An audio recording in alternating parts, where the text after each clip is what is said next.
Izuku's POV. I tried to frown, but her contagious smile had seemingly spread to me. I can't do it. Why would I even try to make her jealous in the first place?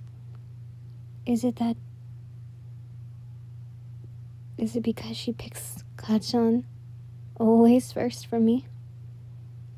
I guess I shouldn't be too mad. They have been friends since forever. What did I expect? The guy she had known for a month, or the guy she has known most of her life?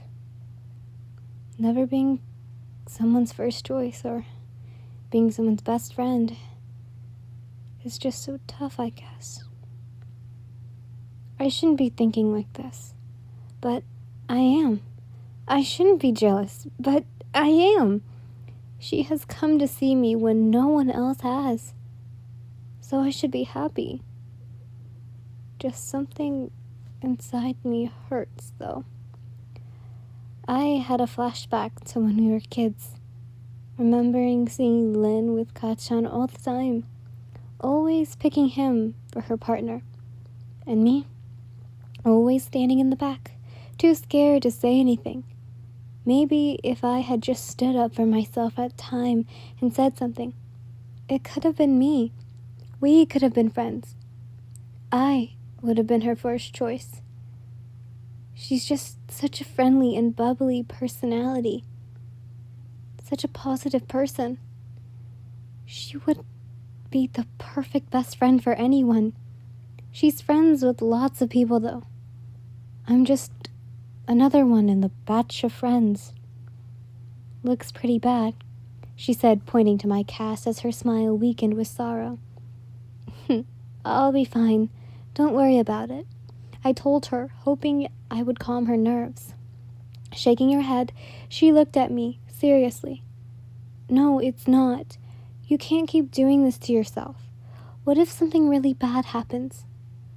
I would never be able to forgive myself if you permanently hurt yourself and I didn't stop you, she said, biting her lip to avoid getting out of a sob. I just leaned up to her and wrapped my only good arm around her shoulders in a hug. I promise I'll be safe, I told her once more as my face heated. You should be all right to go. Just take it easy for the rest of the day, Recovery Girl said as our faces lit up. Lynn helped me up as we made our way straight to the door, thanking the nurse on our way out. Lynn looked super protective of my arm as we walked down the empty hallway. You okay? I asked Lynn, causing her to stop and look at me. She asked in a confused tone, so I decided to rephrase my question. Why do you care so much? I asked, probably sounding like I was going to burst into tears at the thought of her being her second choice. Just another friend, she sighed before she finally let out a tear escape her eye, looking down.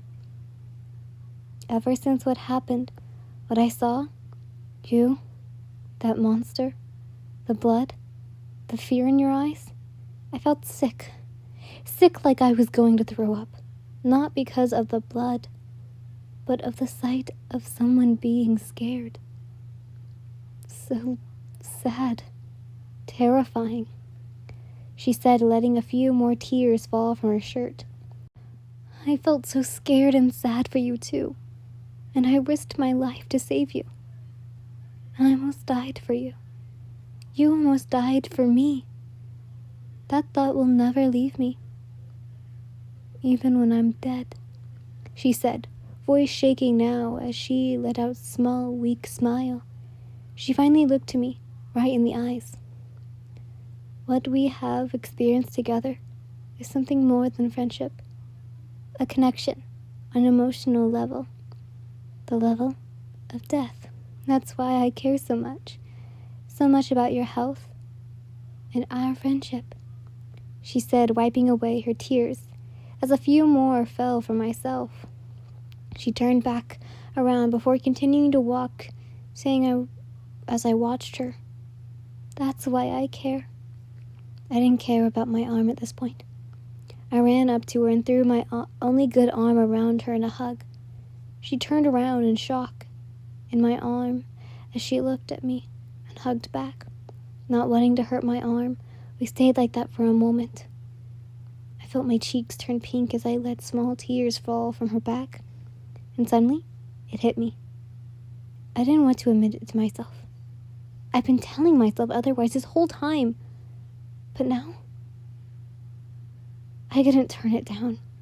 I liked Lynn. I liked Lynn. Another word that could be said as admire, love, infatuated. I don't want to tell myself this, though, as I knew I wouldn't be able to confess it to her. I knew that she wouldn't be able to return my feelings. I knew that I was nowhere near her level.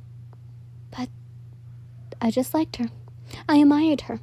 That was all it was. It was not this other emotion. I just wish that it wasn't it. Back to your perspective. As we arrived back at the classroom, everyone began to swarm Midoriya, and I used this chance to slip in so hopefully no one would see me. This didn't work though, as I felt a hand grip around my collar of my shirt. "Were you in the bathroom?"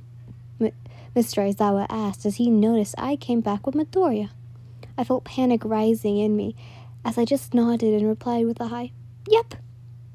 I made another attempt to escape, but his hand wrapped around my collar yet again. "Don't do that again," was all he said before letting go, and I dashed to my seat, hoping that no more questions would be asked.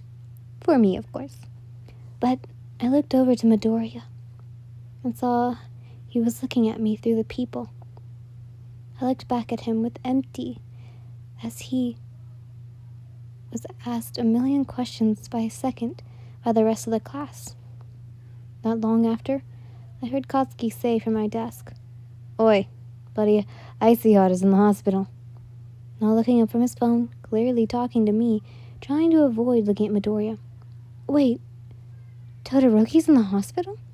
I asked, genuinely curious, leaning back to look at his phone. "Murder attempt, it says." Idiot. He read from the news. I looked at the image of Todoroki under the title of "Young Boy Attacked by Villain and Almost Murdered," as I saw something terrifying. A girl with half and half hair who seemed to have a small birthmark on her cheek. Same as the monster that attacked Midoriya. My eyes shot over to him, and I saw him look at me with worry as he clearly heard what Katsuki had said. I'll be so for real. I thought the author was going to give Todoroki a twin sister. Oh my god, I hadn't read the story in so long. Ooh.